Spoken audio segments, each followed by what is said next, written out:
¿Qué tal? Está con nosotros el licenciado Gustavo Barrera López, un reconocido y prestigiado abogado potosino, fundador de algunas organizaciones, representantes de abogados en San Luis Potosí, funcionario público muy destacado. Bienvenido, licenciado Gustavo Barrera, muchas gracias por la Muchas entrevista. gracias a ti, Fernando. Gustavo, ¿cuál es la visión que tiene un experto como tú, que eres un abogado muy reconocido en materia, entre otras ramas, como lo es el derecho público, el derecho fiscal, en materia electoral? ¿Qué esperamos los ciudadanos a partir de la conformación de un nuevo organismo electoral a nivel nacional, como lo es ahora el Instituto Nacional Electoral, que vino a sustituir al anterior Instituto Federal Electoral? ¿Qué esperamos? ¿Cuál es la responsabilidad histórica que tendrá en este proceso, en elecciones concurrentes federales y aparte en 14 estados, en donde en 9 de ellos habrá la renovación del titular del Poder Ejecutivo? ¿Cuál será esa función, esa responsabilidad que deberán tener ante la ciudadanía para que la propia población crea, tenga esa confianza de que tendremos unas elecciones limpias, transparentes el 7 de julio, licenciado? Vamos a dividir, si me permites, la respuesta. ¿Qué esperamos? Sería una parte, y otra, ¿qué responsabilidad tenemos? ¿Qué esperamos del próximo proceso electoral en cuanto a la función de los organismos electorales locales y el Instituto Nacional Electoral a nivel nacional? En principio yo creo que hay que hacer un recorrido histórico en San Luis Potosí. Para 1991, tú lo puedes recordar muy bien, un reclamo de la ciudadanía potosina, que incluso se trataba de una inquietud que ya permeaba en la República Mexicana, era retirar como apéndice del gobierno cualquier comisión electoral que se encargara de administrar los comicios y que se convirtiera en órgano estrictamente ciudadano, que la administración de las elecciones quedara en manos del pueblo. Y no es demagogia, sino que en realidad ese era el reclamo para lograr una limpieza, una imparcialidad que para entonces ya no les daba el sistema, rigurosamente hablando. Y habría que abrir esos canales, entre otros. Se vino la credencial para votar con fotografía, distintos aspectos que transparentaban el ejercicio democrático de la vida pública. En ese entonces yo recuerdo, Gustavo, cuando fuiste secretario general de gobierno, tú diste paso justamente a esa transición, porque estaba bajo tu responsabilidad pues la administración del proceso electoral. Sí, efectivamente, pero todo viene desde Fausto Zapata. Fausto Zapata no pudo cristalizar esa reforma por los 14 días de ejercicio muy atropellado que tuvo, y que todos supimos cuál fue el desenlace. Y llega como interino el ingeniero Gonzalo Martínez Corbalá y sigue acogiendo ese reclamo de ciudadanizar los órganos electorales. Así es como se gesta la primera reforma electoral en San Luis Potosí y en el país, de introducir ciudadanos al órgano administrador de las elecciones. Durante todo 1992 se estuvo modificando constantemente la ley electoral para poder ir dando cabida a 2, luego a 4, luego a 6 ciudadanos. Se trataba de considerar que todavía tenían voto los partidos políticos, si recuerdas, en los organismos electorales, sí, de que ningún bloque de partidos políticos y ningún bloque de ciudadanos estrictamente surgidos de la ciudadanía, del pueblo, fueran a ser una mayoría. Entonces se trataba de hacer paritario. Así se fue desarrollando y ¿qué siguió, Gustavo? San Luis Potosí se colocó a la vanguardia en cuanto a la ciudadanización de los organismos electorales. Incluso se le adelantó al propio IFE. Fuimos primero nosotros en ciudadanizar los órganos en las elecciones municipales de 1991. Transita a la reforma electoral en ese sentido, y los ciudadanos, esto es algo muy importante, Fernando, los ciudadanos que participaban en el órgano electoral principal, que era el Consejo Estatal Electoral, no cobraban. Tú recordarás que consideraban que era un honor servir en la administración de los comicios. Sí, claro. Eran cargos honoríficos y honorables. No porque ahora no sean honorables, lo que pasa es que a eso yo atribuyo el agotamiento del modelo, según veremos un poco más adelante, ¿no?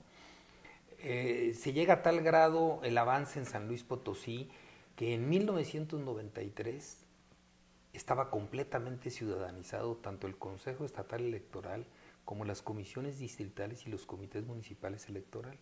Se entrega el Consejo Estatal Electoral a la ciudadanía, se retira el voto a los partidos políticos, que fue algo que en lo particular, al igual que una corriente en el país, no estuvo de acuerdo.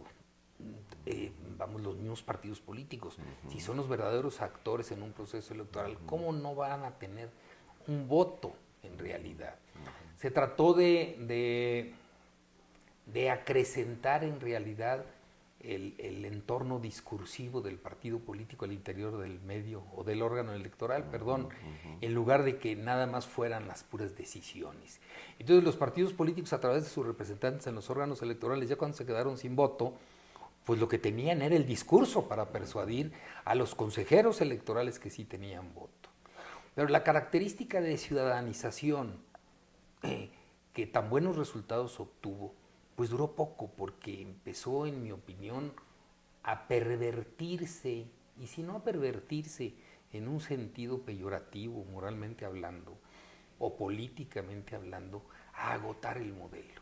¿En qué momento político de la vida en San Luis Potosí se tuerce el rumbo, se tuerce el camino y empieza a perder ese espíritu por el cual el organismo ciudadano había sido formado? En la época de Horacio Sánchez Unzueta. Porque para 1994, en la Constitucional Extraordinaria, 1993, perdón, en la Constitucional Extraordinaria de Horacio Sánchez Unzueta, los consejeros empiezan a percibir una retribución.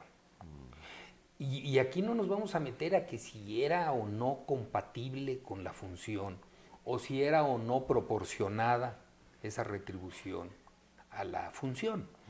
Aquí lo importante es hasta dónde el ciudadano se asumía su propia responsabilidad sin percibir dinero. ¿Qué pasa con los organismos públicos electorales locales? A partir de la reforma constitucional federal del 10 de febrero del año pasado, pues resulta que se pueden seguir llamando como se llamaban según sus propias leyes electorales en cada entidad federativa. Hay institutos estatales electorales en algunos estados de la República. El de aquí, pues el Consejo Estatal Electoral de Participación y de Participación Ciudadana, ¿no? El CEPAC. Pero entonces establece una unidad de enlace y vinculación entre el INE, que viene a sustituir al IFE, el Instituto Nacional Electoral, que viene a sustituir al anterior Instituto Federal Electoral, y los organismos locales electorales. Todos ellos son organismos públicos con una personalidad jurídica propia que les viene de la Constitución y de las leyes ordinarias que los regulan, y tienen además su propio patrimonio. ¿En qué se parece el órgano electoral federal a los organismos locales electorales? Pues en que cada quien en el ámbito de su competencia administra las elecciones. Gustavo, el día de ayer el PRI designó a quien será su candidato al gobierno del Estado. En este momento adquiere ya el carácter de precandidato. Y recae en la figura de un personaje respetado con una gran experiencia en la administración pública, en la política. Juan Manuel Carreras López fue diputado federal, funcionario en algunas administraciones del gobierno del Estado y del gobierno federal. La percepción que existe entre muchos sectores del priismo es que esta vez no se equivocó el PRI con su postulación. ¿Cuál es tu opinión?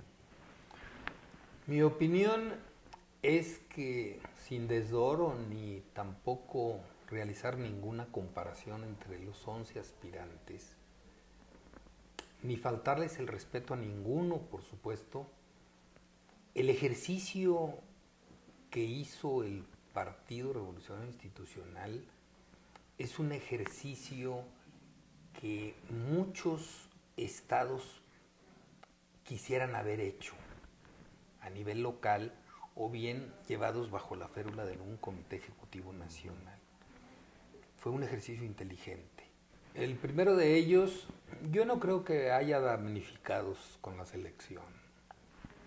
Yo sí los estimo, los considero a todos como hombres maduros y una mujer que también participó en este proceso de selección. Todos ellos maduros y conocedores de las reglas del juego, déjame decirle juego, ¿no? O sea, sabemos a qué contexto entramos y sabemos cuáles son los parámetros que rigen ese contexto. Si no, no me meto. Aquí no se trata de ganar o perder. O bien sí sabemos que hay que ganar o hay que perder. ¿Sí? Y el análisis que se hace o el método que se adopta es el que nos debe indicar a nosotros como aspirantes si va bien el rumbo o en ese método nos vamos a quedar. Tenemos que ser muy honestos. Yo sí creo que todos los aspirantes, incluido ella, sí en realidad sabían que iba a llegar uno nada más, iba a llegar uno. Yo no quiero decir con esto que sean insensibles y que su ánimo se haya visto fortalecido. Debe fortalecerse el carácter, debe fortalecerse la visión que se tiene de las cosas. Y yo creo que así ocurre con los aspirantes que no fueron favorecidos con la selección. Ese es un punto. Claro. No creo que haya damnificados como tal. Porque damnificados insinúa en realidad el concepto de un daño. Aquí no hubo daño, aquí no hay daño, ¿verdad? El segundo punto, entregar el Estado. Presentar a San Luis Potosí como un Estado experimental, como en otras ocasiones se ha venido comentando, o bien ya es tener un Estado comprometido. A mí se me hace no una injusticia, se me hace hasta una ofensa de tipo político para San Luis Potosí, el que alguien pudiera considerar en un análisis, en un simple comentario o en una arbitraria ligereza que San Luis va a entregarse o que San Luis ya está comprometido para ser entregado y que de ahí se derive además como un saltimbanqui el hecho de una selección en favor del doctor Juan Manuel Carreras. Yo lo veo muy improbable. Al contrario, la dimensión del candidato, la dimensión del precandidato, del favorecido como candidato de unidad, nos asegura que independientemente de los contendientes que vaya a tener enfrente, una elección en que el nivel discursivo y de ejercicio práctico va a tener otro nivel. Exacto. Entonces ese otro nivel es el que está asegurando que San Luis no está entregado, ni se pensaba entregar, ni tampoco estaba comprometido. Y el tercer punto es lo que también se ha venido comentando, ¿no? ¿Qué pasa con Juan Manuel si participó en un régimen de un partido distinto al que milita él? Bueno, todos los ciudadanos tenemos derecho a acceder a la vida pública de nuestro país, independientemente del partido que esté transitoriamente en el gobierno. Yo creo que esto, ni siquiera el comentario, mucho menos esas posibles impugnaciones que al parecer hay en la Comisión de Justicia Partidaria, que yo no conozco ninguna, sino que simplemente el comentario, ¿no? El comentario que ya está muy recorrido en San Luis Potosí, ese hecho. A mí me queda perfectamente claro que no le afecta para nada a Juan Manuel Carreras, como no le afectó al doctor Fernando Toranzo participar en el gobierno de Marcelo de los Santos. El PRI tendrá un candidato altamente competitivo. ¿Cómo no? Y de calidad. Perfecto. Un candidato seguro. Gracias, Gustavo, por la entrevista. Muchas gracias a ti.